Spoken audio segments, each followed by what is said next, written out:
നമസ്കാരം. ഹമാര ബാരെ എന്ന ചിത്രത്തിന്റെ അണിയറ പ്രവർത്തകർക്ക് നേരെ വധഭീഷണി ഉയർത്തി രംഗത്തെത്തിയിരിക്കുകയാണ് തെഹ്രീകെ ഇ ലബൈക് പാകിസ്ഥാൻ എന്ന ഭീകര സംഘടന. അന്തരിച്ച ഖാസിം ഗുസൈൻ റിസ്വിയും ഇന്ത്യൻ ഭീകരനായ മുഫ്തി സൽമാൻ അസ്ഹരിയും ചേർന്ന് സ്ഥാപിച്ച ഒരു ഭീകര സംഘടനയാണിത്.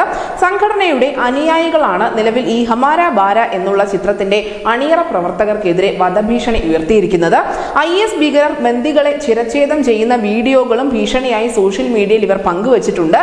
സിനിമ റിലീസ് ചെയ്താൽ സംവിധായകനും ഇതേ വിധി തന്നെ ആയിരിക്കും ഉണ്ടാവുക എന്ന മുന്നറിയിപ്പ് കൂടി ഭീകര സംഘടന മുന്നോട്ട് വയ്ക്കുന്നു. മുൻപ് ഇസ്ലാമിനെ അപമാനിച്ചു എന്ന് കാട്ടിക്കൊണ്ട് 2017 വലിയ തോതിലുള്ള പ്രതിഷേധങ്ങൾ ഹുസൈൻ റിസ്വി സംഘടിപ്പിച്ചിട്ടുണ്ടായിരുന്നു. ഈ പ്രതിഷേധങ്ങൾ പിന്നീട് ആക്രമണത്തിൽ കലാശിക്കുകയും 200ഓളം പേർക്ക് പരിക്കേൽക്കുകയും 6 പേർ ആ സംഭവത്തിൽ കൊല്ലപ്പെടുകയും ചെയ്തിട്ടുണ്ട്. മുഫ്തി സൽമാൻ അസ്ഹരി ആവട്ടെ അയോധ്യയിൽ രാമക്ഷേത്രത്തിന്റെ പ്രാണപ്രതിഷ്ഠ ദിനം നടക്കുന്നതിന്റെ ദിവസങ്ങൾക്ക് മുൻപ് മഹാരാഷ്ട്രയിലെ ജൽജ ജില്ലയിൽ പ്രതിഷേധ റാലി നടത്തിയ ആൾ കൂടിയാണ്.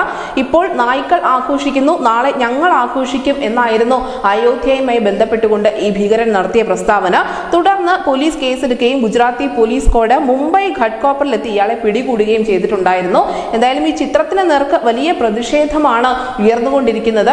പ്രത്യേകിച്ചും ഭീകര സംഘടനകളുടെ ഭാഗത്തു നിന്നും ചിത്രത്തിനെതിരെ പ്രതിഷേധിക്കുമെന്നോ റിലീസ് തടയുമെന്നോ എന്നുള്ള മുന്നറിയിപ്പല്ല, മറിച്ച് സംവിധായകനെ അടക്കം കൊലപ്പെടുത്തുമെന്ന് തന്നെയാണ് ഈ തെഹ്രീകെ ലബൈക് പാകിസ്ഥാൻ എന്ന ഭീകര സംഘടന വ്യക്തമാക്കിയിരിക്കുന്നത്. ന്യൂസ് ഡെസ്ക് ന്യൂസിന്റെ മലയാളം.